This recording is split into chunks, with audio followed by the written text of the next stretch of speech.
I'm going to show you how to set up a color correction workspace inside Premiere, and also talk briefly about your color correction physical environment, the environment in which you work. So to follow along, go to Working Files, go to Premiere Pro Projects, and open up Examples. This is a project that I've set up for several upcoming lessons. We're just going to use it for demonstration purposes now. This is the default editing workspace that you see when you first open up Premiere Pro. This will probably look different than yours because we work at a lower resolution than is recommended by Adobe. At Infinite Skills, we record our screens at 1280 by 720 because that ensures we have sharp-looking text on basically any platform.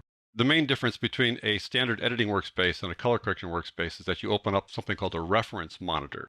You may not have worked with a reference monitor before, but it will become a good friend of yours because it has scopes in it, and you use those scopes to really help you nail down your color correction changes. So to go to a color correction-oriented workspace, we just go up to Window, click on Workspace, and go over to Color Correction like that. So this looks similar to the editing workspace, but there are some differences. Here's the source monitor, that's the program monitor. But down here is the reference monitor. The reference monitor looks for all the world like the program monitor. It shows what's inside the timeline, but it's independent from the program monitor. I'll show you what I mean. If I take the play it here and play it back and forth, you'll see that we're operating independently from the program monitor, which is not what we want to do. We want what we see down here to be what's up here, because we're going to switch this view down here to scopes, and we want those scopes to accurately reflect what's going on inside the timeline. So I need to gang this to the program monitor, and I do that by clicking this button down here. We gang it to the program monitor. Now nothing happens yet, but once I start moving this around a little bit, it'll pop to the program monitor like that. So that's the first step. There you go. In my case, this is going to be kind of a small reference monitor. I want to make it larger, so I'm going to move it and then adjust the size of it in just a moment. To move something to a different frame, I go to the upper left-hand corner here. There's a grabber bar there, a bunch of little parallel lines there. Click on them and drag it. You'll see that we go to another frame. You get that rectangle, meaning that you can drop it inside the frame. There we go. We've dropped that reference monitor in that frame. I want to have this tab be to the left. I want it to be the top thing here. So I drag it to the left here, get it to the very first position by taking the scroll bar there and dragging it all the way to the left-hand side like so. There you go. So it's first. The source monitor really is not going to be that important when I'm doing color correction, so I'm going to take the project panel and move it over one notch by taking its little grab bar there and sliding over one notch. So now we've got these four tabs, that one there, source, and then the audio on the right-hand side. I want to make it a little bit larger by pulling it down, and I want to take the timeline and expand it, so I'm going to drag it to the right like that. And now I'm a happy camper. Now you can set up your color correction workspace any way you want, but this one works for me.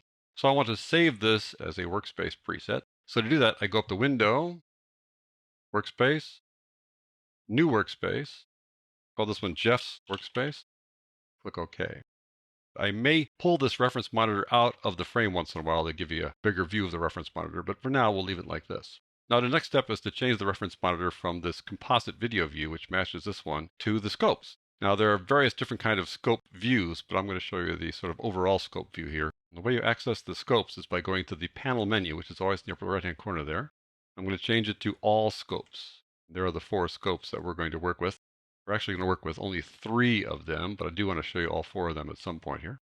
Now that basically finishes our color correction setup here, but I do want to show you one more advantage of this thing. If I click on this particular clip there, it's got an effect added to it. It's the fast color corrector. So you see how much real estate we've got here in the Effect Controls panel, which is nice. I want to expand the real estate a little bit by closing the timeline. We don't really need the timeline all that often when we're working with color correction. We don't do much keyframing. So I'm going to take this little triangle there, that disclosure triangle, I'm going to hide the timeline view. That gives me a little bit more real estate as well. So now I'm happy with this particular layout. We can always switch this thing back and forth like that anyways. So I'm going to just close this thing down in a moment. But before I do that, I want to talk about your physical environment. A lot of people are concerned about their monitors. They want to calibrate their monitors. They want to work in an environment where the lighting is controlled. There's no sunlight coming into the room, things like that. And that's fine. But most folks can't afford that kind of setup, and it's kind of impractical for typical users of video editing products. And so I'm here to tell you that it's not that important to have a calibrated monitor. If you're working with scopes, that reduces the need to have calibrated monitors in controlled environments. Besides, most monitors these days are pretty good and pretty consistent. So I wouldn't worry too much about your environment. Even if you're working in a perfect environment, people see color and tonality differently anyways, and so you could have the perfect environment and could still make color correction mistakes because your eyes can fool you. Just keep in mind we're going to rely on scopes to a large degree when we work inside Premiere Pro to ensure that our color correction goes well. So there you go. That's how you set up your color correction workspace.